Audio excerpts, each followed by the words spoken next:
મિત્રો, આજે આપણે ભમ્મર ઘોડાની મેલડીમાંના ઇતિહાસની વાત કરીશું। વડોદરા જિલ્લાના સાવલી તાલુકામાં ભમ્મર ઘોડા સરોવર આવેલું છે। આ સરોવરની પાળે ઉગતા પોરની દેવી મહામાયા જોગમાયા માં મેલડી સાક્ષાત બિરાજમાન છે।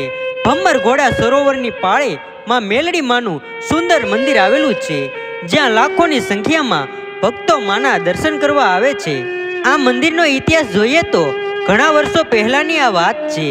લોકકથા અને દંતકથા મુજબ કહેવાય છે કે એક દિવસ દેવલોકમાંથી ચારેય જોગણીઓ નીચે ધરતી ઉપર ભ્રમણ કરવા માટે આવે છે। ભ્રમણ કરતા કરતા હાલનું જે મંદિર છે ત્યાં આવી પહોંચે છે।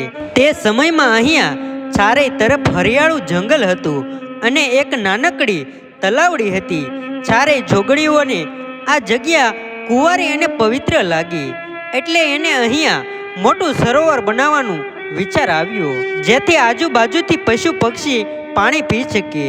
આમ ચારેય જોગણીઓને 7 રાતની એક રાત બનાવી અને ઘોડા પર અસવાર થઈને ઘોડાના ડાબલે આખું સરોવર ખોદ્યું અને ફરતી પાળ બંધાવી અને સવાર પડતા પહેલા તો ત્યાંની મહીસાગર નદીમાંથી પાણી આ સરોવરમાં ભર્યું। ઘોડા ઉપર અસવાર થઈને આ સરોવર ખોદ્યું, ત્યારથી આ સરોવરનું નામ ભમ્મર ઘોડા પડ્યું। સરોવર બનાવ્યા બાદ ચારેય જોગણીઓએ પોતાના શરીરનો મેલ ઉતારીને એક પૂતળું બનાવે છે। પૂતળું બનાવ્યા બાદ ચારેય જોગણીઓ ભગવાન શંકર પાસે જાય છે અને ભગવાન શંકરને કહે છે, હે ભોળાનાથ, અમે આ પૂતળું બનાવીએ છીએ, આમાં તમે પ્રાણ પૂરો। શિવજીએ આ પૂતળામાં પ્રાણ પૂર્યા। ત્યારબાદ ચારેય જોગણીઓએ પ્રગટ થયેલી દેવીને પોતાના હીર છીર સોંપી સરોવરમાં સ્નાન કરવા જાય છે અને જતા પહેલા કહેતા જાય છે કે અમારા હીર છીર અને આ સરોવર તથા સમગ્ર પંથકની તમારે રક્ષા કરવાની છે। આમ જ્યાં સુધી ચારેય જોગણીઓ સ્નાન કરીને પાછી ન આવી ત્યાં સુધી ઉગતા પોરની દેવી માં મેલડી હીર છીર અને સરોવર તથા સમગ્ર પંથકની રક્ષા કરે છે। પછી ચારેય જોગણીઓ આ દેવી પર પ્રસન્ન થઈને પોતે પોતાની શક્તિ અને અસ્ત્ર શસ્ત્ર આપે છે અને સાથે આશીર્વાદ આપતા કહે છે કે ધરતીના લોકો આ પંથકમાં તમારું મંદિર બનાવશે અને તમને માતા તરીકે પૂજશે। આમ ઉગતા પોરની માં મેલડી કહે છે કે ભલે દેવીઓ, જ્યાં સુધી આ આકાશ અને પાતાળ રહેશે ત્યાં સુધી હું અહીંયા જ બેસીને સમગ્ર જગતનો કલ્યાણ કરી। આમ સમય જતા ઉગતા પોરની દેવી માતા મેલડીનું ભવ્ય મંદિર બને છે અને લાખોની સંખ્યામાં ભક્તો માના દર્શન કરવા આવે છે અને દર્શન કરીને તેમની બધી જ મનોકામના પૂર્ણ કરે છે।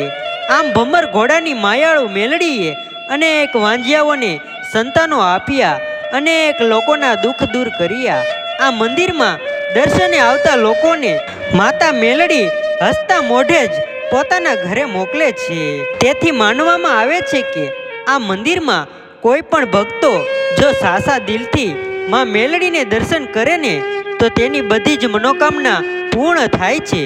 આ મેલડી માતાના મંદિરે જે ભક્તોને સંતાન પ્રાપ્તિનું સુખ ન મળતું હોય તેવા લોકો પણ આ મેલડી માતાના મંદિરે આવતા હોય છે અને મેલડી માતાના આશીર્વાદથી ભક્તોને સંતાનની પ્રાપ્તિનું સુખ મળે છે।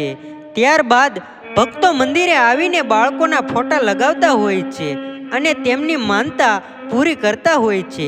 તો મિત્રો, આ હતો ભમ્મર ઘોડાની મેલડી માનો ઇતિહાસ।